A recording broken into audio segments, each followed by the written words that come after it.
देखिए शुरुआत करेंगे हम अध्याय 12 से। कारागार में परिरुद्ध या निरुद्ध व्यक्तियों के बारे में है ये।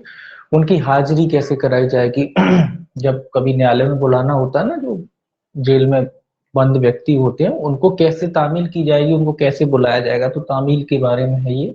उन पर कैसे तामील कराई जाएगी, उनको कैसे न्यायालय में हाजिर कराया जाएगा, उसके बारे में है ये अध्याय। ये देखिए धारा 266 से शुरू होता है, सेक्शन 266 से। 266 जो है इसमें परिभाषाएं दी गई हैं, कुछ परिभाषाएं इसी चैप्टर के बारे में। कुछ परिभाषाएं हैं जो इसी चैप्टर के बारे में है। पहला कहता है कि निरुद्ध, इसमें निरुद्ध की परिभाषा दी गई ए में कि भाई निरुद्ध का क्या अर्थ है। निरुद्ध, निरुद्ध कह लीजिए या परिरुद्ध कह लीजिए, एक ही बात है। तो निरुद्ध का क्या अर्थ है, इसमें लिखा है निरुद्ध के अंतर्गत निवारक निरोध के लिए वो बंद करने वाली किसी विधि के अधीन निरुद्ध भी है। तो ये कह रहा है कि निवारक निरोध भी शामिल है इसमें, मतलब जो साधारणतः जेल में बंद होते हैं वो व्यक्ति तो आते ही आते हैं, इसके अलावा अगर कोई व्यक्ति निवारक निरोध जो विधि होती है, निवारक निरोध, निरोध विधि के अंतर्गत अगर कोई व्यक्ति क्या है, निरोध किया गया है या वो जेल में है, तो वो व्यक्ति भी इसमें शामिल है। ये कहता है वो निवारक निरोध विधि के अंतर्गत निरुद्ध व्यक्ति भी शामिल है।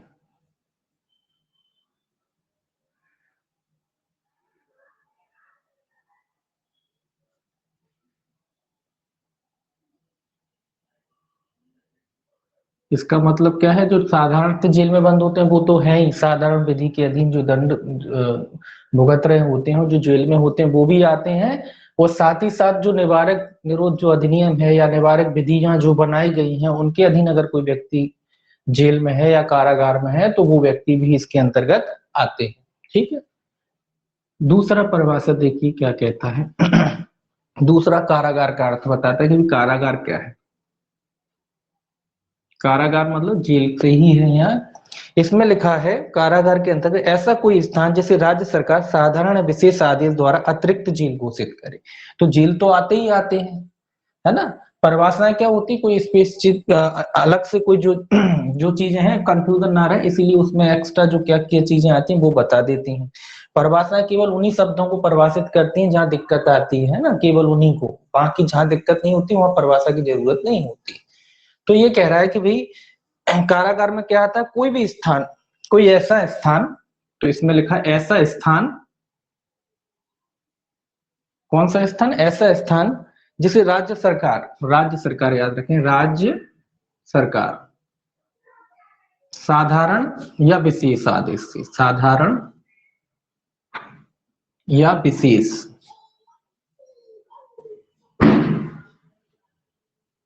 आदेश से अतिरिक्त जेल घोषित करे। साधारण या अतिरिक्त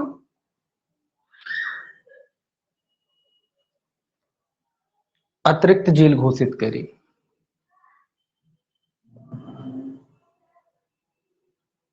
इसका मतलब क्या हो रहा है, इसका मतलब ये हो रहा है कि भाई जेल तो आते ही आते हैं, जेल तो कारागार की परिभाषा में आते ही आते हैं। इसके अलावा अगर राज्य सरकार कोई साधारण या विशेष आदेश से किसी अन्य स्थान को, है ना, कोई अन्य स्थान हो सकता है जिसे अतिरिक्त जेल, अतिरिक्त जेलों की जरूरत कब पड़ती है, कई परिस्थितियां ऐसी होती हैं जब सरकार अतिरिक्त जेल घोषित करती है। कभी कभी गिरफ्तारियां होती हैं, है ना, गिरफ्तारियां होती हैं तो जेल कम पड़ जाते हैं, जेलों में संख्या कम पड़ जाती है, तो ऐसी स्थिति में सरकार अतिरिक्त जेल भी घोषित करती है किसी इलाके को।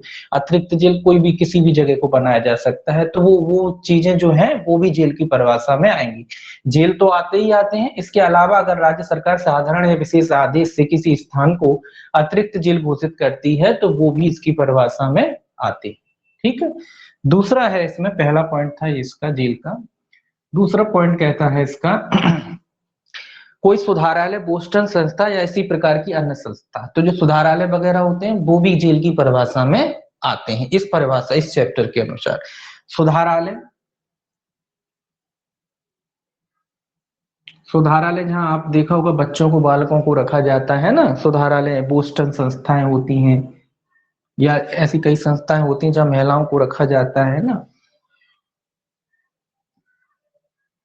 बोस्टल है। तो ये इंपॉर्टेंट है, ये चीजें याद रखना, इस पे क्वेश्चन बन जाता है कि भाई जेल में क्या क्या शामिल है ना। साधारणतः जेल तो आता ही है इसके अलावा राज्य सरकार के साधारण या विशेष आदेश से अतिरिक्त जेल जो घोषित किया जाता है वो भी आता है।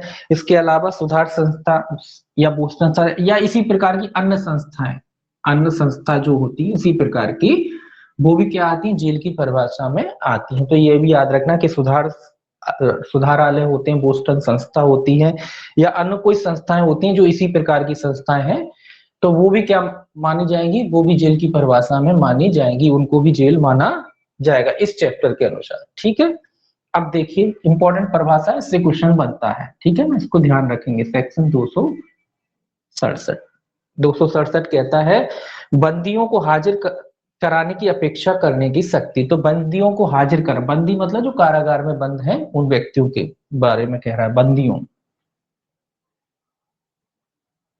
बंदियों को हाजिर कराना। ठीक है, इतना ही लिख रहे हैं अपन, हाजिर कराना कैसे संबंधित है, जो बंदियों को हाजिर कराने से संबंधित है। ये वाला जो धारा है 267 कैसे संबंधित है, बंदियों को हाजिर कराने से। देखिए ये क्या कहता है, पहला इसका क्लॉज, पहला क्लॉज कहता है जब कभी इस संहिता के अधीन किसी जांच विचारण या अन्य कार्रवाई के दौरान किसी दंड न्यायालय को यह प्रतीत होता है, कौन से न्यायालय को, दंड न्यायालय को, जब भी कोई जांच विचारण चल रहा है किसी अपराधी का या किसी बंदी का, और किसको, न्यायालय को ये लगता है कि भाई उसकी उपस्थिति आवश्यक है, ऐसी कार्रवाई चल रही कि उसको लगता है कि भाई उसकी उपस्थिति आवश्यक है, तो वो उसको उपस्थित होने के लिए कह सकता है। कौन कौन सी परिस्थितियां जब कह सकता है, जांच और विचारण में, है ना, जांच हो रहा है या विचारण हो रहा है, कौन कौन सी कार्रवाई हो रही, जांच और विचारण, तो न्यायालय उपस्थित करा सकता है किसी भी बंदी को अपने समक्ष, उसकी गवाही होना है, मान लो जी उसके गवाह होना है ना, न्यायालय को लगता है कि नहीं इसके गवाह आवश्यक हैं, तो वो उसको बुला सकता है।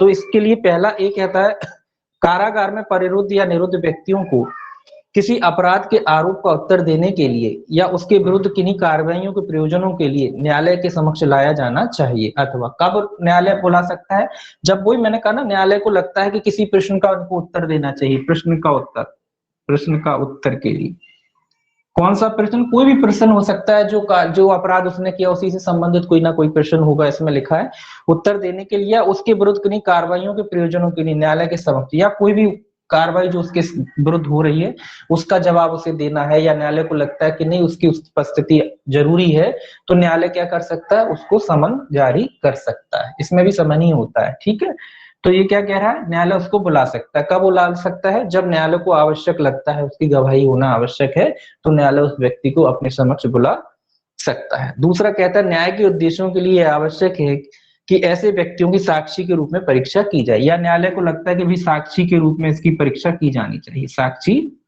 के रूप में। दो परिस्थितियां हो गई, या तो उसी से क्वेश्चन करने हैं, कोई जो मामले से जुड़े हुए क्वेश्चंस हैं उससे करने हैं, न्यायालय को लगता है कि इसका उत्तर यही व्यक्ति दे सकता है, इसको इसके आंसर पता होंगे, तो बुला सकता है। दूसरा, जब न्यायालय को लगता है कि ये गवाह के रूप में या साक्षी के रूप में इसका साक्ष्य होना आवश्यक है, तो न्यायालय क्या कर सकता है, जो बंदी वगैरह होते हैं उनको समन जारी करके उनको न्यायालय के समक्ष उपस्थित होने के लिए कह सकता है। अब वो समन कैसे होंगे, आगे इसमें आएगी प्रक्रिया। तब वह न्यायालय कारागार के भारसाधक अधिकारी से यह अपेक्षा करने वाला आदेश दे सकता है कि वह ऐसे व्यक्ति को यथास्थिति आरोप का उत्तर देने के लिए या ऐसी कार्रवाइयों के प्रयोजनों के लिए साक्ष्य देने के लिए न्यायालय के समक्ष प्रस्तुत करे। तो अब यहीं से क्वेश्चन बनता है इसमें कि तो न्यायालय क्या करेगा, किसको जो समन किया जाता है, अब यहाँ समन ही किया जाता है भाई, समन किया जाता है, तो भाई समन किसको करेगा न्यायालय, कारागार के भारसाधक अधिकारी, ये आपको याद रखना है, कारागार के भारसाधक अधिकारी, अधिकारी, अधिकारी को न्यायालय क्या करेगा, समन करेगा। कारागार का भारसाधक अधिकारी का मतलब क्या है, जेलर, जेलर कहते हैं जिसको अपन, वही। तो न्यायालय किसको समन करेगा, जो कारागार का भारसाधक अधिकारी है, जिसको जेलर कहते हैं शॉर्ट में अपन। तो न्यायालय क्या करेगा, जेलर को क्या करेगा, एक समन जारी करेगा।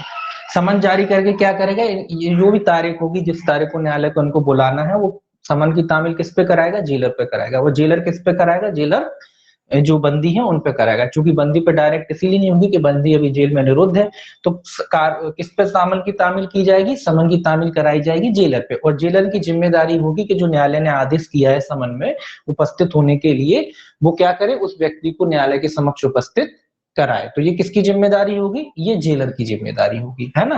तो ये इंपॉर्टेंट आता है क्वेश्चन यहाँ से कि भैया किसको करेगा न्यायालय समन, अगर किसी भारसाधक अधिकारी है, अगर कोई जेल में कोई बंदी निरुद्ध है, तो न्यायालय समन किस पे करेगा, समन की तामील किस पे करवाएगा, जो जेल कारागार कह लीजिए या जेल का भारसाधक अधिकारी कह लीजिए, उस पर न्यायालय क्या करेगा, समन की तामील कराएगा। ये आपको याद रखना है, इंपॉर्टेंट है, इसी पे क्वेश्चन बनता है कि समन की तामील अगर कोई व्यक्ति कारागार में है या जेल में है तो किस पर तामील कराई जाएगी, कारागार अधिकारी, जेल का भारसाधक अधिकारी या कह लीजिए जेलर पर क्या कराई जाएगी, समन की तामील कराई जाएगी। तो ये इंपॉर्टेंट है, इस पे क्वेश्चन बनता है, इसको आपको याद रखना है, ठीक है।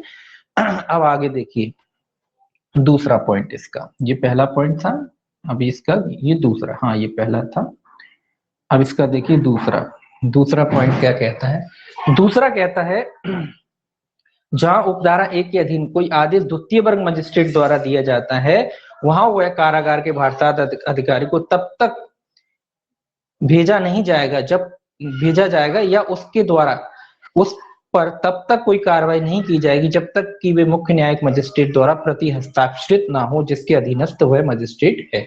ये सेकंड क्लास मजिस्ट्रेट चूंकि छोटा होता है इसलिए उसके बारे में प्रोविजन किया गया है कि सेकंड क्लास मजिस्ट्रेट जो है डायरेक्ट जो है जेलर को समन की तामील नहीं करा पाएगा। कारागार में जो बंदी है उनको उपस्थित कराने के लिए वो डायरेक्ट जो है समन की तामील नहीं कर पाएगा। अगर वो ऐसा कोई आदेश देता भी है तो उस पे किसके हस्ताक्षर होंगे, सेकंड क्लास मजिस्ट्रेट के आदेश पे किसको हस्ताक्षर करने पड़ेंगे, सीजीएम को। किसको हस्ताक्षर करेंगे, सीजीएम को। ये कह रहा है कि जब तक सीजीएम के उस पर हस्ताक्षर नहीं होंगे, किसके आदेश पे, जो सेकंड क्लास मजिस्ट्रेट ने आदेश दिया उस पर, अगर सीजीएम के हस्ताक्षर होंगे तभी उस आदेश का प्रवर्तन कराया जाएगा, अन्यथा नहीं। तो सी डायरेक्ट कुल मिला के जो है सेकंड क्लास मजिस्ट्रेट आदेश पारित नहीं कर पाएगा या कह लीजिए समन डायरेक्ट नहीं निकाल पाएगा। किनके मामले में, जो जेल में जेल में जो बंदी है उनके मामले में। तो उनके मामले में जो है सेकंड क्लास मजिस्ट्रेट डायरेक्टली क्या नहीं निकाल पाएगा, समन जारी नहीं कर पाएगा। और अगर करता है तो उसको उस पर क्या कराने पड़ेंगे, अपने जो आदेश है उस पर किसकी अनुमति है, एक तरीके से अनुमति लेनी पड़ेगी, हस्ताक्षरित कराना पड़ेगा। हस्ताक्षरित कौन करेगा, मुख्य न्यायिक मजिस्ट्रेट। अगर हाँ मुख्य न्यायिक मजिस्ट्रेट सहमत है कि भाई बुलाना चाहिए और उस पर हस्ताक्षर कर देता है तो फिर वो डायरेक्ट उस पर हो जाएगा। अगर सीजी सेकंड क्लास मजिस्ट्रेट करता है तो फिर ये आदेश जो है मानने के लिए जो है जेलर बाध्य नहीं होगा। कुल मिला के जब तक सीजीएम के हस्ताक्षर उस पर नहीं होते हैं, ठीक है, ये भी याद रखना है। तो ये भी याद रखना है कि सेकंड क्लास मजिस्ट्रेट जो है डायरेक्ट समन की तामील नहीं कर पाएगा। अगर उसे कराना भी है तो पहले सीजीएम के क्या कराने पड़ेंगे, साइन कराने पड़ेंगे। तीसरा देखिए आप, तीसरा कहता है उपधारा 2 के अधीन प्रति हस्ताक्षरित के लिए पेश किए गए प्रत्येक आदेश के साथ ऐसे तथ्यों का जिनमें मजिस्ट्रेट की राय में आदेश आवश्यक हो गया है एक विवरण होगा और वह मुख्य न्यायिक मजिस्ट्रेट जिसके समक्ष वह पेश किया गया उस विवरण पर विचार करने के पश्चात आदेश पर प्रति हस्ताक्षरित करने से इनकार कर सकता है। ये सिंपल सी बात है, विवरण होगा। अब भैया जब जो अनुमति चाह रहे हैं सेकंड क्लास मजिस्ट्रेट, अगर सीजीएम से चाहते हैं कि अनुमति सीजीएम इनको दे तो उसके साथ इनको मामले का विवरण भी देना पड़ेगा और वो कारण भी लिखने पड़ेंगे क्यों इनकी उपस्थिति आवश्यक है ना। तो उस पर जो सीजीएम है, सीजीएम क्या करेगा, विचार करेगा। विचार करने के बाद दोनों बातें हो सकती हैं।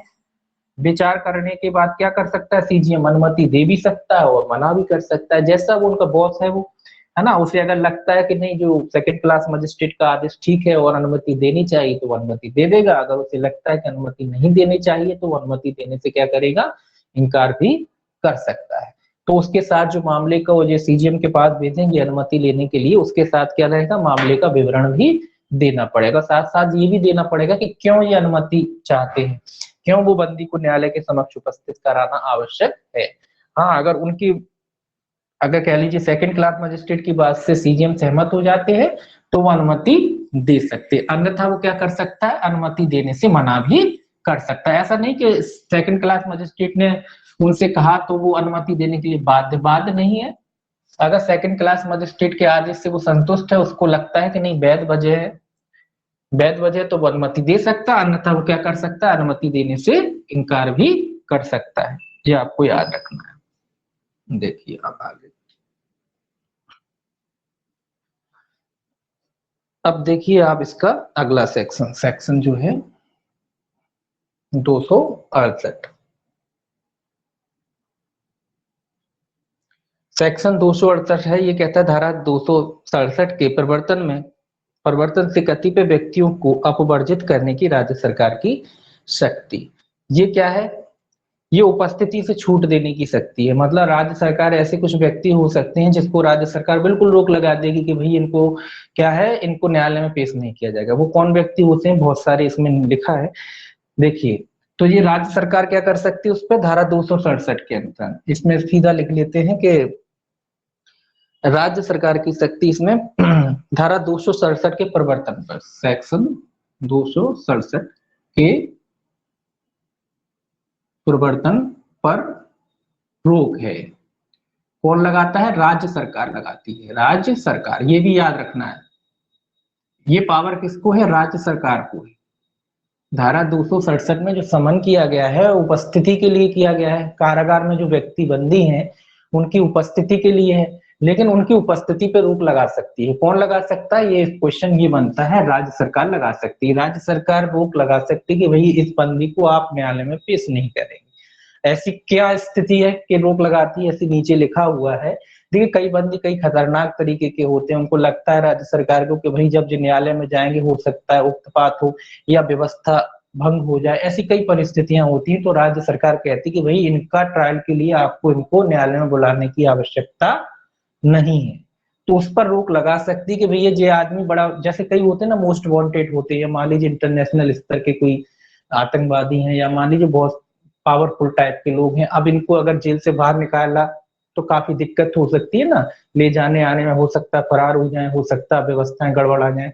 तो ऐसे जो बंदी होते हैं उन पर राज्य सरकार रोक लगा सकती, कह सकती कि भाई इनको जो है आप जेल से बाहर नहीं निकालेंगे, चाहे इनकी पेशी हो ना कुछ। अब वो कैसे की जाएगी, फिर तो कई तरीके हैं पेशी करने के, वहां पे उनको कमीशन के द्वारा भी हो सकता है ना, या कोर्ट वहीं लग सकता है जेल में, या फिर आजकल तो ऑनलाइन हो गया है तो उस तरीके से भी उनकी गवाही ली जा सकती है ना, तो इस तरीके से उनकी गवाहियां हो जाती है।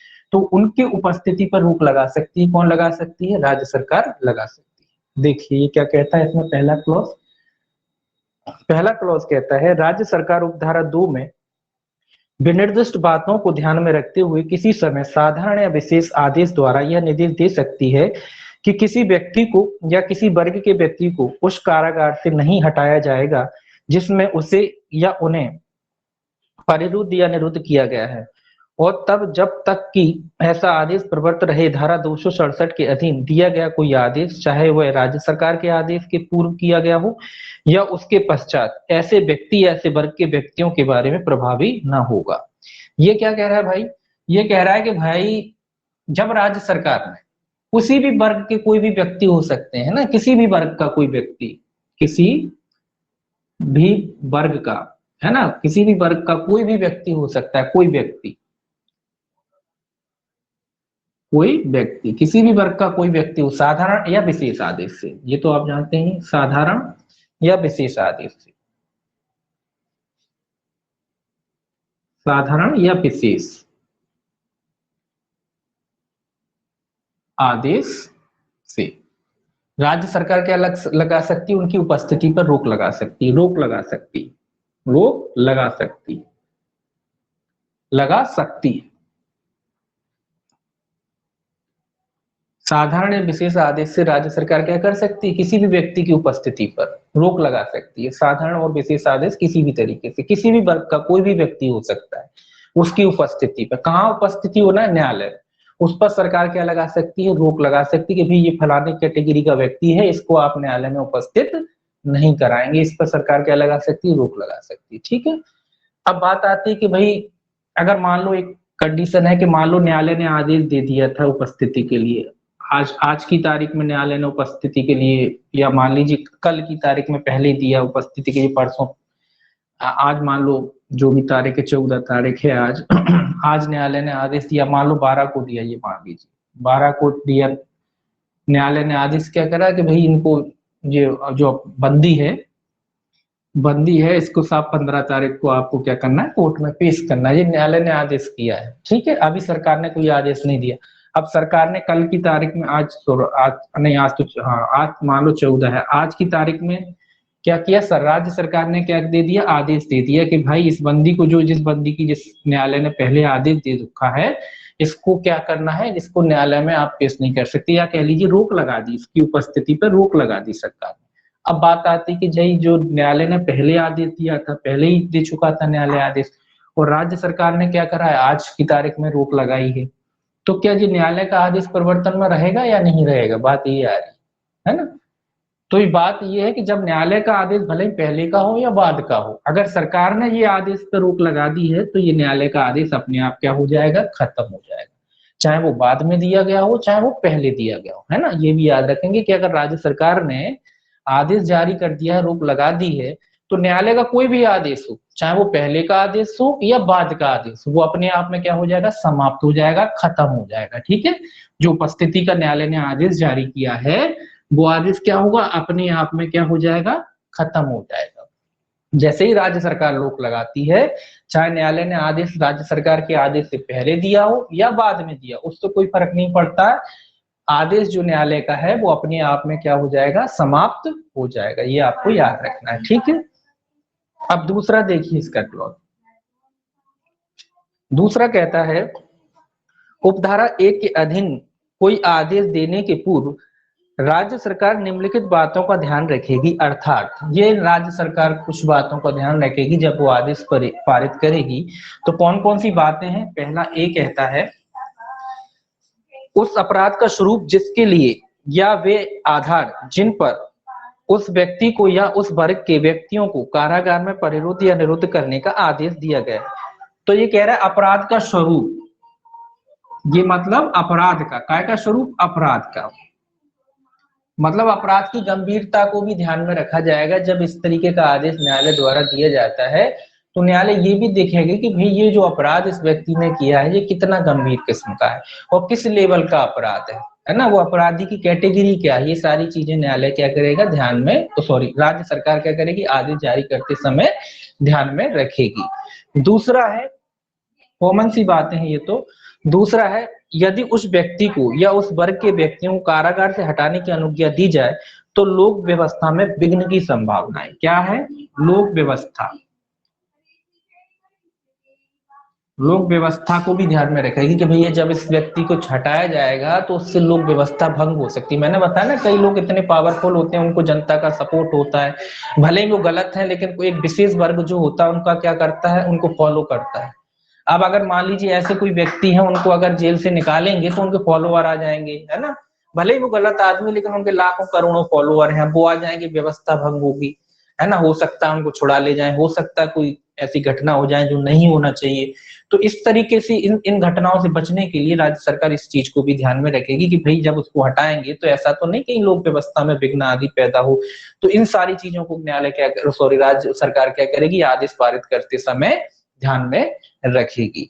अगला है लोकहित में साधारण, तीसरा है लोकहित में, अगर लोकहित में राज्य सरकार को लगता है कि भाई उसकी उपस्थिति पर रोक लगानी चाहिए तो राज्य सरकार लोकहित में उसकी उपस्थिति पर रोक लगा सकती। तो कौन कौन सी वजह है, उसका अपराध की प्रकृति या स्वरूप ध्यान में रखेगी, लोक व्यवस्था जो है उसके बारे में सोचेगी, ध्यान रखेगी, और लोकहित में अगर सरकार चाहे तो उस पर रोक लगा सकती है। तो इन सारी चीजों को न्यायालय जब भी, सॉरी राज्य सरकार जब भी क्या करेगा, आदेश पारित करेगा उसकी उपस्थिति के बारे में, तो उसके संबंध में राज्य सरकार इन तीन बातों को क्या करेगी, ध्यान में रखेगी। अपराध की प्रकृति के आधार पर, लोक व्यवस्था के आधार पर और लोकहित के आधार पर क्या लगाई जा सकती है, उसकी उपस्थिति पर रोक लगाई जा सकती है। ठीक है, अब देखिए 269, इधर देख लेते हैं सेक्शन 269, ठीक है, इधर लिख लेते हैं। अब देखिए ये क्या कहता है, यह कारागार के भारतीय अधिकारी के कतिपय आकस्मिकताओं में आदेश को कार्यान्वित न करना, ये भी इंपॉर्टेंट है। ये क्या कह रहा है, कारागार का भारसाधक अधिकारी को हम यहाँ जेलर ही लिख लेते हैं ना, जेलर का आदेश को जेलर द्वारा कर लेते हैं, जेलर द्वारा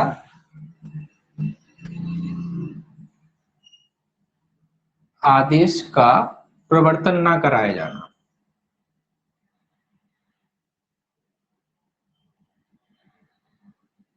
इसको हमने क्या लिख लिया कि जेलर द्वारा आदेश का प्रवर्तन ना कराया जाना, है ना। यही है हेडिंग मूल रूप से।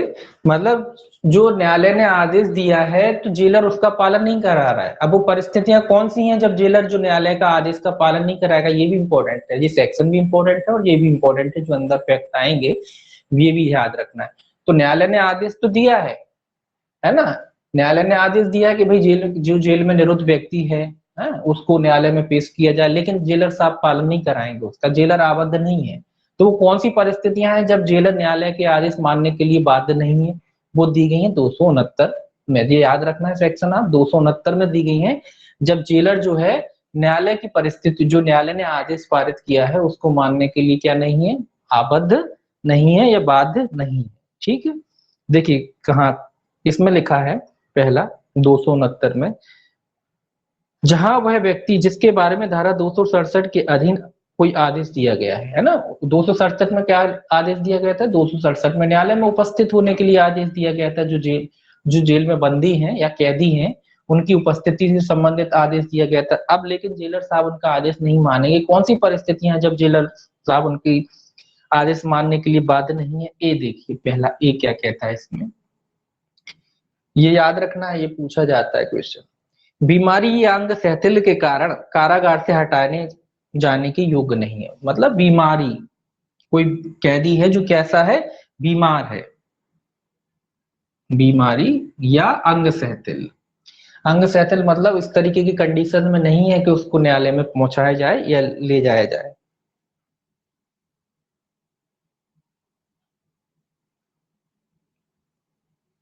तो बस दो ही शब्द लिखे हैं अपन ने, बीमारी और अंग सहतिल, दो ही शब्द याद रखेंगे आप बस। बीमारी और अंग सहतिल के कारण मतलब विकलांग है या इस कंडीशन में नहीं है कि वो न्यायालय में जा सके या उसको ले जाया जा सके कंफर्टली, तो जो क्या कर सकता है, जो जेलर है क्या कर सकता है, उसको मना कर सकता है न्यायालय के आदेश को मानने से। कब?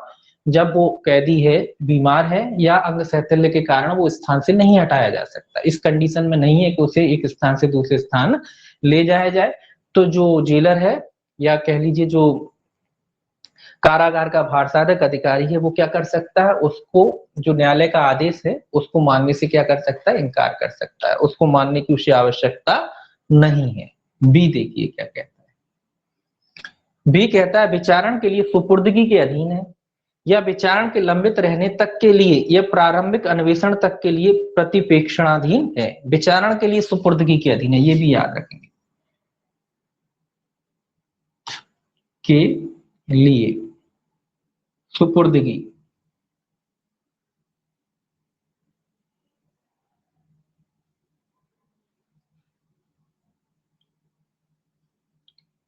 ये क्या कह रहा है, विचारण के लिए सुपुर्दगी के अधीन है या विचारण के लंबित रहने तक के लिए, ये भी याद रखना है आपको, विचारण के लंबित रहने के लिए, रहने तक केवल सुपुर्द किया गया है। मतलब कुछ मामले ऐसे होते हैं ना कि यही विचारण चल रहा है और जब तक विचारण चल रहा है तो न्यायालय को लगता है कि भाई इनको सुपुर्द कर दिया जाए। मतलब जेल में अभी वो सजा याफ्ता नहीं है, ध्यान में रखें, ये कौन सा व्यक्ति है, इसको सजा नहीं हुई अभी, है ना। ये विचारण की केवल सुपुर्दगी के अधीन है। सुपुर्दगी के अधीन का मतलब क्या है कि अभी भाई इनका इसको सजा नहीं हुई है, ये जेल में केवल इसलिए है, कई वजह होती है, जैसे आपका विचारण चल रहा है और न्यायालय को लगता है कि भाई आप भाग वगैरह ना जाएं, तो वो न्यायालय क्या कर सकता है, बोले बोले जब तक विचारण चल रहा है बोले आप जेल में रहें। तो ये उस तरीके का आदमी है कि अभी इसको सजा नहीं हुई है लेकिन ये विचारण चल रहा है, इसीलिए जिसको न्यायालय ने क्या कर रखा है, उसमें जेल में डाल रखा है कि जब तक आपका विचारण चलेगा तब तक आप जेल में रहिए बोले। या दूसरी वजह, बहुत सी वजह होती है कि साहब उसने जमानत नहीं भरी जेबू तो उसको जेल में रखा गया, हालांकि अभी सजा नहीं घली है। दो तरीके के होते हैं ना जेल में व्यक्ति, एक तो वो होते हैं जिनको सजा हो चुकी है न्यायालय से, फिर किसी अन्य मामले में उनकी गवाही वगैरह होना है या मामला चला, ये कैसे हैं, ये केवल ये वाले जो व्यक्ति कैसे हैं, केवल विचारण के लिए सुपुर्दगी के अधीन है। तो सुपुर्दगी के अधीन है या विचारण लंबित है उस समय के लिए है, या प्रारंभिक अन्वेषण के लिए, या अन्वेषण है प्रारंभिक जो अन्वेषण चल रहा है, अन्वेषण के दौरान में भी कई व्यक्तियों को जेल में भेज दिया जाता है, तो उस समय के लिए ये क्या है, जेल में है। तो ऐसे व्यक्तियों की भी उपस्थिति से ये क्या कर सकता है, इनकार कर सकता है, मना कर सकता है, इसको भी उपस्थित कराने की आवश्यकता नहीं है। प्रारंभिक अन्वेषण और लिख लीजिए, प्रारंभिक अन्वेषण के अधीन अगर कोई व्यक्ति है, प्रारंभिक अन्वेषण के अधीन अगर कोई व्यक्ति है तो उसको भी उपस्थित कराने से ये क्या कर सकता है, इनकार कर सकता है। ये आपको रटना पड़ेगा, ये भी आपको रटना पड़ेगा, ये भी आपको रटना पड़ेगा कि जो सुपुर्दगी के अधीन जो व्यक्ति होते हैं, इतना याद रखना है बस कि जो सुपुर्दगी के अधीन व्यक्ति होते हैं उनको उपस्थित करने के लिए जो जेलर है बाध्य नहीं है, वो मना कर सकता है। अगला देखिए इसमें सी क्या कहता है, इतनी अवधि के लिए अभिरक्षा में है जितनी आदेश का अनुपालन करने के लिए और उस कारागार में जिसमें वह परिरुद्ध या निरुद्ध है उसे वापस ले जाने के लिए अपेक्षित समय के समाप्त होने के पूर्व समाप्त हो जाती है। तो अवधि, अब ये क्या कह रहा है, ये कह रहा है कि भाई न्यायालय ने आदेश दिया है, ठीक है आदेश दिया है, अब ये क्या है, ये जो व्यक्ति है, अवधि अकेला इसीलिए लिखा है जो काफी उसमें लिखने की जरूरत नहीं है। अवधि का मतलब क्या है, अवधि का मतलब ये है कि केवल उतनी अवधि के लिए, मान लीजिए न्यायालय आज 14 तारीख है, न्यायालय ने उनको आदेश दिया कि साहब इसको पेश करो, है ना। अब ये इनको पेश करा न्यायालय ने, अब न्यायालय में इनको पेश करना स्वाभाविक सी बात है, न्यायालय में 10 बजे पहुंच जाना पड़ता है। अब 10 बजे ये पहुंच गए, अब जो व्यक्ति जेल में है उसकी सजा समाप्त हो रही है, मान लीजिए आज ही समाप्त हो रही है, 14 तारीख को उसकी सजा समाप्त हो रही है मान लीजिए, है ना, या 14 तारीख को वो छूटने वाला है। अब वो शाम को 5 बजे 6 बजे इनका शेड्यूल जो भी होता है जेल का, वो उसको छोड़ते हैं। तो अब ये न्यायालय से लाएंगे, फिर उसको वापस लेके आएंगे, तब तक तो बेचारे की छूटने का समय बीत जाएगा। तो इसीलिए कह रहा है इस इतनी अवधि के लिए अगर कोई व्यक्ति बचा है तो उसको भी उपस्थित करने से क्या कर सकता है, जो जेलर है मना कर सकता है। मतलब कि भाई इनको छोड़ना है और न्यायालय में उपस्थित कराएंगे और वापस ले जाएंगे, उतने में तो पूरी समय अवधि क्या हो जाएगी, समाप्त हो जाएगी। तो ऐसे व्यक्ति को भी जो जेलर है वो क्या कर सकता है, उपस्थित कराने से मना कर सकता है। कैसा व्यक्ति है कि उसकी सजा समाप्ति होने वाली है, जब न्यायालय में ले जाएंगे वापस लेके आएंगे तब तक तो वो सजा समाप्ति हो चुकी होगी उसकी। तो ऐसी अवधि वाला अगर कोई व्यक्ति है तो जेलर उसको भी उपस्थित करने से क्या कर सकता है, इनकार कर सकता है, मना कर सकता है। अगला और है इसमें डी, डी कहता है ऐसा व्यक्ति जिसे धारा 268 के अधीन राज्य सरकार द्वारा दिया गया कोई आदेश लागू होता है, कारागार होता है, वहां कारागार का भारसाधक अधिकारी न्यायालय के आदेश को कार्यान्वित नहीं करेगा और ऐसा न करने के कारणों का विवरण न्यायालय को भेजेगा। तो ये कह रहा है राज्य का आदेश है, ये तो आपने पढ़ा ही है, राज्य का आदेश मतलब राज्य सरकार ने रोक लगाया था, ये तो आपने पढ़ ही चुके हैं कि राज्य सरकार किसी भी व्यक्ति की उपस्थिति से रोक लगा सकती है। तो राज्य सरकार ने अगर रोक लगाया हुआ है, ऐसा आदेश जेल में भेज दिया जाता है कि भाई इस व्यक्ति को जेल न्यायालय के समक्ष पेश नहीं करना है, तो उस व्यक्ति को भी पेश करने से क्या कर सकता है, जेलर इनकार कर सकता। और साथ ही साथ जब इनकार करेगा तो वो इनकारी के कारण क्या करेगा, कारण लिखबद्ध करके न्यायालय को भेजेगा। ये तो आप जानते हैं, कारण लेखबद्ध करके यानी कारण लेख करके क्या करेगा, न्यायालय को भेज देगा। कहाँ भेजेगा, न्यायालय को। न्यायालय को पता तो पड़े कि भाई क्यों, किस वजह से मना कर रहा है, कि बीमार है तो न्यायालय को पता पड़े कि भी बीमार है, या विचारण की सुपुर्दगी के अधीन है ये भी पता पड़े, या राज्य सरकार ने आदेश दे रखा, जो भी वजह हो तो न्यायालय को पता तो पड़ेगा कि जेलर साहब ने क्यों मना किया है। तो ये वजह है जब जेलर क्या कर सकता है, न्यायालय में उपस्थित कराने से किसी व्यक्ति को, व्यक्ति मतलब जो कैदी है, किसी कैदी को क्या कर सकता है, मना कर सकता है। बीमारी या अंगहैथल्य के कारण, सुपुर्दगी के अधीन अगर कोई व्यक्ति है तो उसको मना कर सकता है, या इतनी कम अवधि के लिए कोई व्यक्ति जेल में बचा है कि जैसे ही उसको पेश करेंगे लाएंगे तब तक तो वो समय अवधि जो उसकी कारागार की अवधि है क्या हो जाएगी, समाप्त हो जाएगी, उसे मना कर सकता है। या फिर राज्य सरकार का कोई विशेष आदेश है किसी कैदी को उपस्थित न करने के लिए, तो अगर इस तरीके का कोई आदेश है तो जेलर क्या कर सकता है, न्यायालय में उपस्थित कराने से उस व्यक्ति को इनकार कर सकता है। ये आपको याद रखने, इस पे क्वेश्चन बनते हैं, ये भी सेक्शन भी याद रखना है और ये भी याद रखने, फैक्ट खासकर फैक्टों पे क्वेश्चन बनते हैं, सेक्शन भी याद रखना है लेकिन आपको, ठीक है। अब देखिए सेक्शन 270, इसको मिटाएं।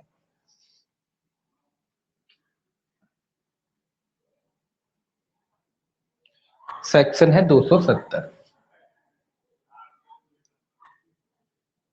सेक्शन 270 है बंदी का न्यायालय में अभिरक्षा में लाया जाना। बंदी का न्यायालय में अभिरक्षा में लाया जाना, अब न्यायालय में लाया जाना बस इतना लिख लीजिए, न्यायालय में लाया जाना। किसको ला रहे हैं, बंदी को ही पढ़ रहे हैं तो बंदी को ही लाया जाएगा, किसको ला रहे हैं, बंदी को।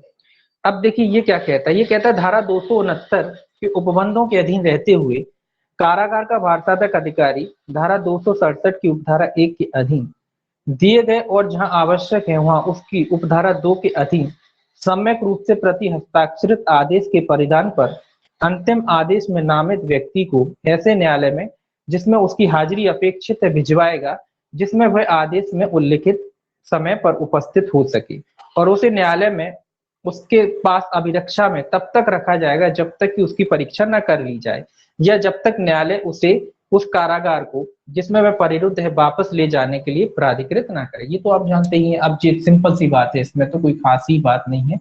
ये कह रहा है जब न्यायालय में लाता है, पहली बात तो अभिरक्षा में लाया जाता है, कस्टडी में आते हैं, आपने देखा हो जेल में गाड़ी आती है उस तरीके से इनको लाया जाता है।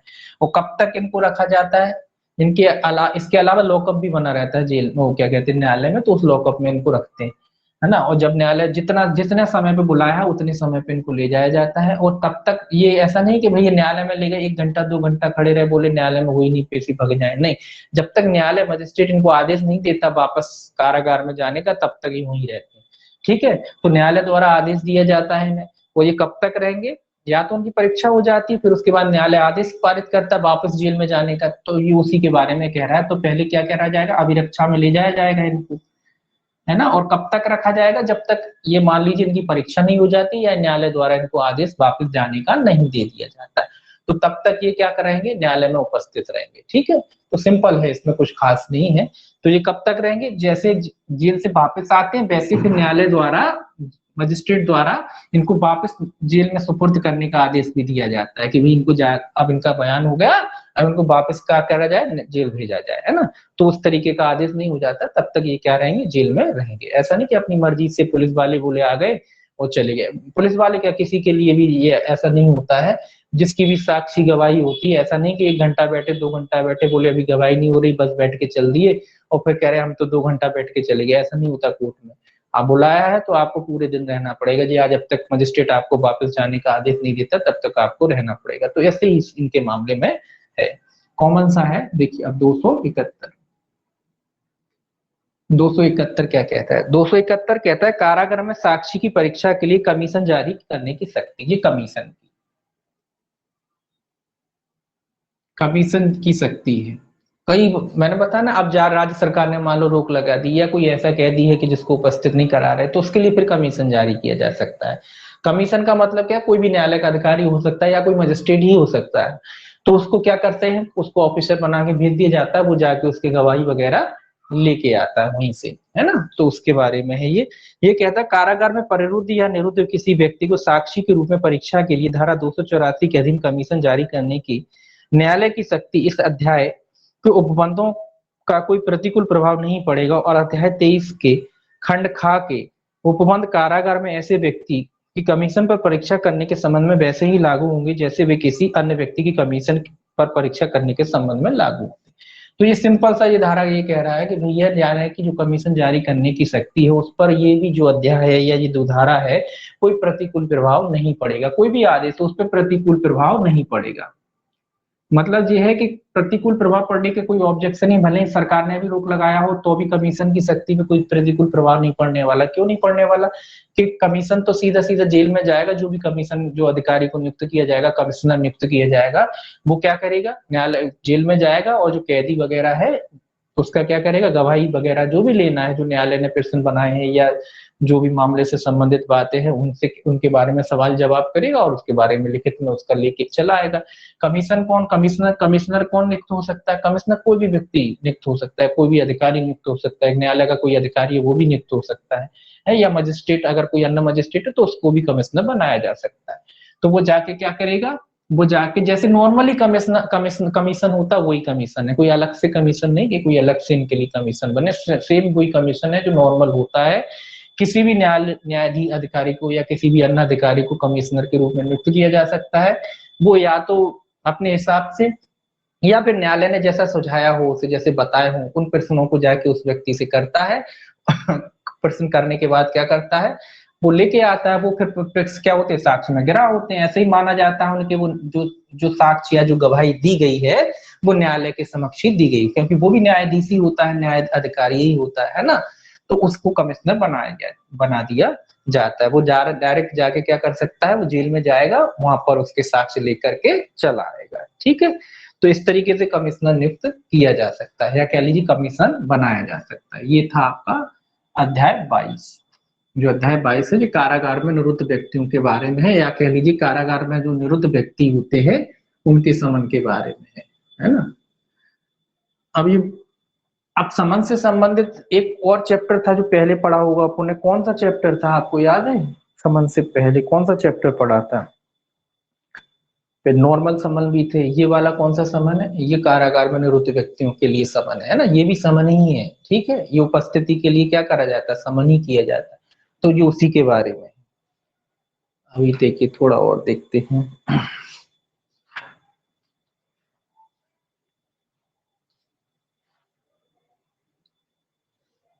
देखिए अध्याय जो है 23 और देखिए, अध्याय 23। अध्याय 23 जो है जांचों और विचारों में साक्ष्य के बारे में, ये भी इंपॉर्टेंट चैप्टर है, जांच और विचार।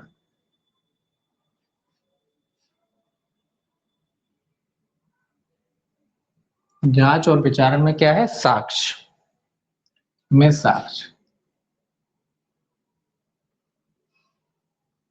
जांच और विचारण में साक्ष्य एविडेंस से संबंधित है, जांचों में और विचारण के प्रक्रम पे जो एविडेंस लिया जाता है उससे संबंधित है। ठीक है, 272 धारा इंपॉर्टेंट है, धारा पूछी जाती है। न्यायालय की भाषा पूछी जाती है, सेक्शन 272 कि न्यायालय की भाषा से संबंधित सेक्शन कौन सा है, आपको याद रखना है 272। न्यायालय की भाषा याद रखिए, न्यायालय की भाषा। भाषा मतलब कि भाई हिंदी में काम करेंगे, इंग्लिश में काम करेंगे, बंगाली में काम करेंगे, कौन सी लैंग्वेज में काम करेंगे न्यायालय, उसके बारे में प्रोविजन किया गया है 272 में। तो सेक्शन पूछा जाता है कि न्यायालय की भाषा से जुड़ा हुआ सेक्शन कौन सा है, ये आपको याद रखना है। देखिए ये क्या कहता है, राज्य सरकार ये अवधारित कर सकती है कि इस संहिता के प्रयोजनों के लिए राज्य के अंदर उच्च न्यायालय से भिन्न प्रत्येक न्यायालय की कौन सी भाषा होगी। तो क्वेश्चन पहला यही बनता है कि न्यायालय की भाषा कौन निर्धारित करता है। अब क्वेश्चन, दो क्वेश्चन बने इसमें, पहला तो एक तो ये क्वेश्चन बना सेक्शन का बने बना, वो बनते ही है। दूसरा क्वेश्चन क्या बना, दूसरा क्वेश्चन बना इसमें कि न्यायालय की भाषा उच्च न्यायालय से भिन्न, ये याद रखें, उच्च न्यायालय से भिन्न, न्यायालय से भिन्न, उच्च न्यायालय से भिन्न न्यायालयों की भाषा कौन तय करता है, राज्य सरकार। याद रखें, उच्च न्यायालयों से भिन्न राज्य सरकार। ये क्वेश्चन बना कि भाई उच्च न्यायालय से भिन्न मतलब लोअर कोर्ट, हाई कोर्ट से जो नीचे के जितने भी न्यायालय होते हैं, हाई कोर्ट को छोड़ दिया जाए, हाई कोर्ट को छोड़ दें, उसकी खंडपीठों को छोड़ दें। ठीक है, हाई कोर्ट से नीचे के जितने भी न्यायालय होते हैं उनकी भाषा तय कौन करेगा कि भाई ये हिंदी में काम करेंगे, इंग्लिश में काम करेंगे, मराठी में, गुजराती में, किस भाषा में काम करेंगे, ये कौन तय करता है, ये तय करता है राज्य सरकार। ध्यान में रखना है इस बात को, ये कौन तय करता है, राज्य सरकार। ठीक है, हालांकि इसमें लिखा नहीं है, ये तो लिखा है। इसके बाद अब देखिए दूसरा पॉइंट आता है कि भाई उच्च न्यायालय की भाषा कौन तय करता है, उच्च न्यायालय, उच्च न्यायालय की भाषा कौन तय करता है, ये इसमें लिखा नहीं है। हालांकि उच्च न्यायालय की भाषा कौन तय करता है, उच्च न्यायालय खुद ही तय कर लेता है कि उसे इंग्लिश में काम करना है कि हिंदी में काम करना है कि मराठी गुजराती कहाँ में काम करना है। तो उच्च न्यायालय अपनी भाषा स्वयं निर्धारित करता है, यहाँ लिख लीजिए स्वयं, ये भी इंपॉर्टेंट है ये फैक्ट। ठीक है, ये क्वेश्चन आता है तो याद रखेंगे आप, उच्च न्यायालय अपनी भाषा खुद तय करता है, लेकिन उच्च न्यायालय से जितने भी नीचे के न्यायालय होते हैं, सेशन कोर्ट होते हैं, मोस्टली सेशन कोर्ट होते हैं, उसके नीचे के कोर्ट होते हैं, उनकी भाषा कौन तय करता है। अगर आपको घुमा फिरा के क्वेश्चन पूछा, या तो ऐसे पूछेंगे कि उच्च न्यायालय से फिर ये तो डायरेक्ट में लिखा है भाषा, या आपसे ये पूछा कि जिला न्यायालय की भाषा कौन तय करता है, तो कंफ्यूजन नहीं होना है, उच्च न्यायालय से नीचे ही होता है जिला न्यायालय, तो कौन तय करेगा, राज्य सरकार तय करेगी, है ना। या लिख दिया कि भाई फर्स्ट क्लास मजिस्ट्रेट के न्यायालय की भाषा कौन तय करेगा, कौन तय करेगा, राज्य सरकार तय करेगी। फिर से घुमाने की बात है, तो किसी भी तरीके से पूछ सकते हैं, है ना, तो कंफ्यूजन नहीं होना, बस देखना है कि उच्च न्यायालय से नीचे के जितने भी कोर्ट है उनकी भाषा कौन तय करता है, उनकी भाषा राज्य सरकार तय करती है। ठीक है, और उच्च न्यायालय की भाषा कौन तय करता है, ये तो नहीं लिखा ना, तो उच्च न्यायालय की भाषा उच्च न्यायालय खुद ही तय कर लेता है कि उसे इंग्लिश में काम करना है या हिंदी में काम करना है, या गुजराती, मराठी, पंजाबी, कौन सी भाषा में काम करना है, वो अपनी भाषा खुद तय करता है। तो ये भी याद रखेंगे कि उच्च न्यायालय की भाषा कौन तय करता है, उच्च न्यायालय की भाषा राज्य सरकार तय नहीं करती, उच्च न्यायालय स्वयं तय करता है कि वो किस भाषा में काम कराना चाहता है या किस भाषा में काम करता है। नीचे के न्यायालय की भाषा भी उच्च न्यायालय तय नहीं करता, ये भी याद ध्यान में रखना। नीचे के न्यायालय की भाषा, अब क्वेश्चन आ गया कि भाई नीचे के उच्च न्यायालय से नीचे के न्यायालय की भाषा तय की जाती है उच्च न्यायालय द्वारा, राज्य सरकार द्वारा। आपने पढ़ा ना, उच्च न्यायालय के नीचे के न्यायालयों की भाषा कौन तय करता है? राज्य सरकार। तो उच्च न्यायालय से नीचे के न्यायालयों की भाषा भी कौन तय करेगा? राज्य सरकार तय करेगी। उच्च न्यायालय को बस इतनी छूट है कि अपनी भाषा खुद तय कर लो, बाकी नीचे के न्यायालय की भाषा तय करने की शक्ति नहीं है इनको कि भाई ये तय करें कि सात सेशन जज जो है या नीचे का जो जिला न्यायालय है वो कौन सी भाषा में काम करेगा। ये हाईकोर्ट तय नहीं करेगा, ये कौन तय करेगा? ये राज्य सरकार तय करेगी। ठीक है, इसको आप याद रखना, इंपॉर्टेंट है ये। अब देखिए आगे, इधर लिख लेते हैं 273 सेक्शन 273। सेक्शन 273 है साक्ष्य का अभियुक्त की उपस्थिति में लिया जाना। ये कॉमन नियम है, साक्ष्य का किसकी उपस्थिति में? अभियुक्त की उपस्थिति में लिया जाना।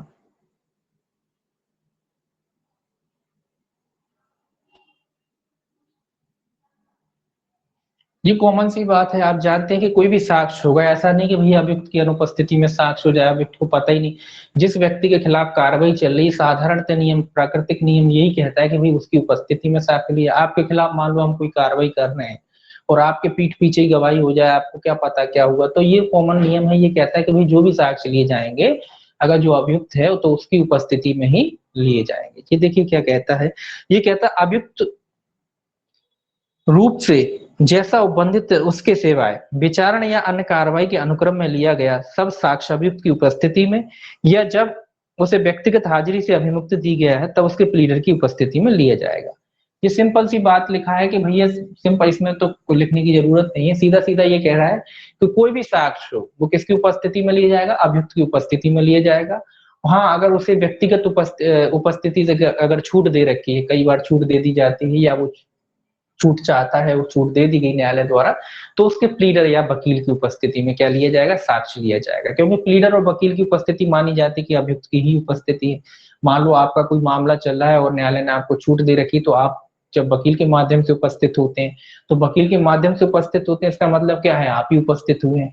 तो वो यही कह रहा है कि भाई जब जो साक्ष्य लिया जाएगा वो अभियुक्त की उपस्थिति में लिया जाएगा। अगर उसे छूट दे रखी है तो उसके प्लीडर या वकील की उपस्थिति में उसका साक्ष्य लिया जाएगा। परंतु इसमें जुड़ा है, परंतु जहां 18 वर्ष से कम आयु की स्त्री का जिससे बलात्संग या किसी अन्य लैंगिक अपराधों के किए जाने का अभिकथन किया गया है, साक्ष्य अभिलिखित किया जाना है, वहां न्यायालय यह सुनिश्चित करने के लिए कि ऐसी स्त्री का अभियुक्त से सामना न हो, साथ ही अभियुक्त की प्रति परीक्षा के अधिकारों को सुनिश्चित करते हुए समुचित उपाय करेगा। ये तो अब जुड़ ही चुका है, आप जानते हैं कि जहां दो व्यक्ति हैं, इसमें लिखा है जहां 18 वर्ष से कम आयु का, अगर कोई व्यक्ति 18 वर्ष से कम आयु का या कोई स्त्री है, ये जो बलात्कार वाले जो मामले हैं, तो ये कह रहा है न्यायालय इसमें एक व्यवस्था बनाएगा कि जो पक्षकार है उनका अभियुक्त से जो है सामना ना। अभी अपन ने पढ़ा क्या? अभी अपन ने ये पढ़ा कि भाई अभियुक्त की उपस्थिति में साक्ष्य होगा, है ना, ये पढ़ा ना अपन ने। अब मान लीजिए जो अभियुक्त है उसने कोई ऐसा अपराध किया है जो कोई 18 वर्ष से कम आयु के कोई व्यक्ति के बारे में है या किसी स्त्री के बारे में, या ऐसा कोई रेपिस्ट है, मान लीजिए अभियुक्त ही रेपिस्ट है, इस तरीके का मामला है, तो अब जब गवाही होगी तो ये कह रहा है कि भाई उसके सामने होना चाहिए। लेकिन ये जो परंतु लगा है, ये क्या कहता है कि न्यायालय कोशिश करेगा कि अभियुक्त से सामना ना हो। इस मामले में ये वाली बात लागू नहीं होगी, फिर इस मामले में अभियुक्त के सामने की बात लागू नहीं होगी। न्यायालय कोशिश करेगा कि इन दोनों का सामना ना हो। ऐसा इसलिए किया जाता है ताकि जो पीड़ित है, पीड़ित कहेंगे हम यहाँ, तो जो पीड़ित है वो अपना खुल के साक्ष्य दे सके, है ना। बच्चा है, पीड़ित है, स्त्री है, ये सब पीड़ित ही हैं। तो जो लोग पीड़ित हैं वो अपना साक्ष्य कैसे दे सके? खुलकर दे सके। अगर वो अभियुक्त के सामने आएंगे, हो सकता है अभियुक्त के डर जाएं, या हो सकता है कि अभियुक्त की उपस्थिति में वो अपनी गवाही जो है ठीक से ना दे पाए। तो न्यायालय कोशिश करेगा कि इन मामलों में जो अभियुक्त से उसका सामना ना हो, है ना। तो ये एक तरीके से ये क्या है? अपवाद है। ये क्या है? अपवाद।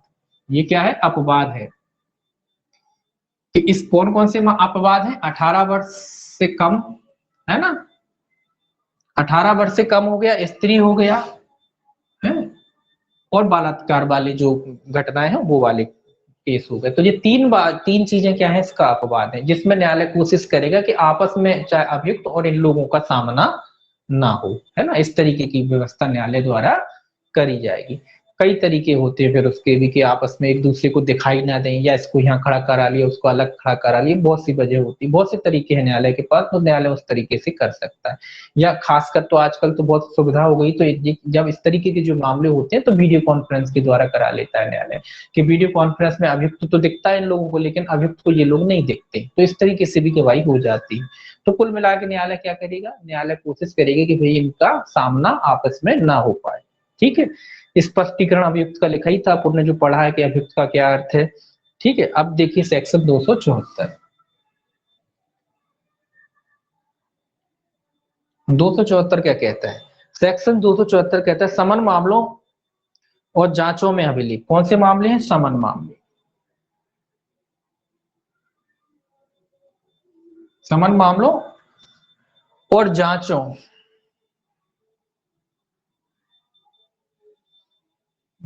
में अभिलेख।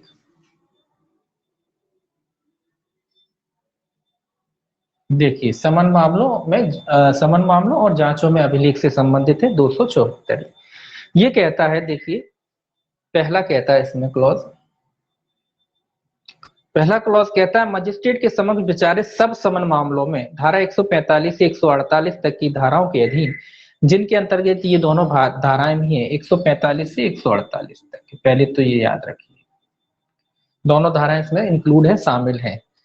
सब जांचों में और विचारण के अनुक्रम की कार्रवाइयों से भिन्न धारा 446 के अधीन सब कार्रवाइयों में मजिस्ट्रेट जैसे जैसे प्रत्येक साक्षी की परीक्षा होती जाती है, वैसे वैसे उसके साक्ष्य के सारांश का ज्ञापन न्यायालय की भाषा में तैयार करेगा। ये कह रहा है भैया 148 145 सॉरी 145 148 वाली जो है, कुल मिला के ये कह रहा है कि जब समन मामलों के समन मामले हैं या जांचों विचारण में जो अभिलेख पे मामले लेता है ना, ग्रहण करता है, उनके साक्ष्य लेता है, उसके बारे में कह रहा है।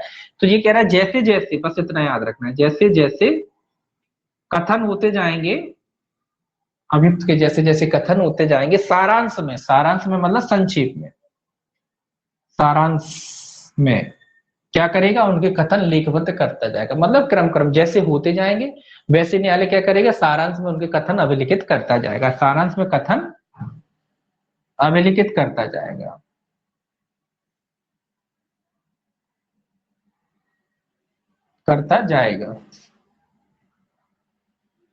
ये आपको याद रखना, सिंपल सा है, ये तो कोई खास नहीं, जैसे जैसे कथन, बस इतना याद रखूं, जैसे जैसे कथन होते जाएंगे न्यायालय क्या करेगा, सारांश में संक्षेप में उनके कथनों को क्या करता जाएगा, लेखबद्ध करता जाएगा अपने हिसाब से, धीरे धीरे जैसे जैसे कथन होते जाएंगे, और अब वो करता भी है न्यायालय। तो जैसे जैसे कथन होते जाते हैं न्यायालय क्या करेगा, सारांश में उनके कथनों को क्या करता जाएगा, लेखबद्ध करता जाएगा। परंतु लिखा है, परंतु यदि मजिस्ट्रेट ऐसा ज्ञापन, तो ज्ञापन के रूप में, ये भी लिखा है ज्ञापन के रूप में, मेमोरेंडम के रूप में, ज्ञापन का मतलब होता है मेमोरेंडम, तो ज्ञापन के रूप में तैयार करेगा, के रूप में मेमोरेंडम कहते हैं, जैसे मेमोरेंडम के रूप में क्या करेगा, कथन लेखबद्ध करेगा, उनके तैयार करेगा। परंतु लिखा है इसमें, परंतु यदि मजिस्ट्रेट ऐसा ज्ञापन स्वयं तैयार करने में असमर्थ है, तो वह अपनी असमर्थता के कारणों को अभिलिखित करने के पश्चात ऐसे ज्ञापन को खुले न्यायालय में स्वयं बोलकर लिखित रूप में तैयार करवाएगा। ये तो अब कॉमन ही, मजिस्ट्रेट कोई खुद तो लिखते नहीं है। पहले ये नियम था कि भाई जो मजिस्ट्रेट जजमेंट वगैरह जो सारी चीजें होती मजिस्ट्रेट अपने हाथों से लिखेंगे, है ना। तो अब चूंकि इतनी ज्यादा फाइलें हो जाती है, इतने ज्यादा वर्कलोड होता है कि मजिस्ट्रेट हाथों से स्वयं तो लिख नहीं सकते, तो ये प्रोविजन किया गया है कि मजिस्ट्रेट क्या करें ना, बोल के लिखवाते, तो बोल के लिखवाते हैं, कोई मजिस्ट्रेट हाथों से नहीं लिखता। तो ये कह रहा है कि भाई बोल कर लिखवाएगा, अगर साध्य ना हो तो मजिस्ट्रेट क्या करेगा, बोलकर उनको लिखवाता रहेगा, है ना। आपने देखा ही होगा बगल में बैठे रहते हैं टाइप, फिर ये लोग क्या करते हैं, बोलते जाते हैं, वो लिखते जाते हैं। तो ये क्या कह रहा है, भाई बोल के मजिस्ट्रेट साहब लिखवाएंगे।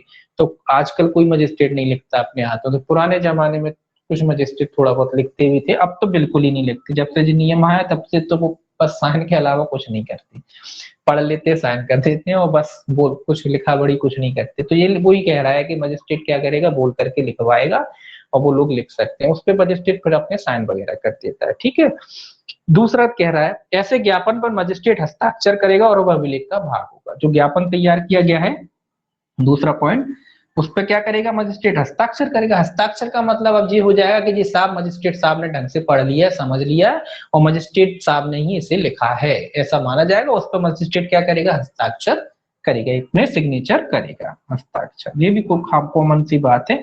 तो मजिस्ट्रेट जैसे जैसे कथन होते जाएंगे वैसे वैसे कथनों को लिखित करता जाएगा और क्या करेगा, उस पर क्या करेगा, हस्ताक्षर करेगा।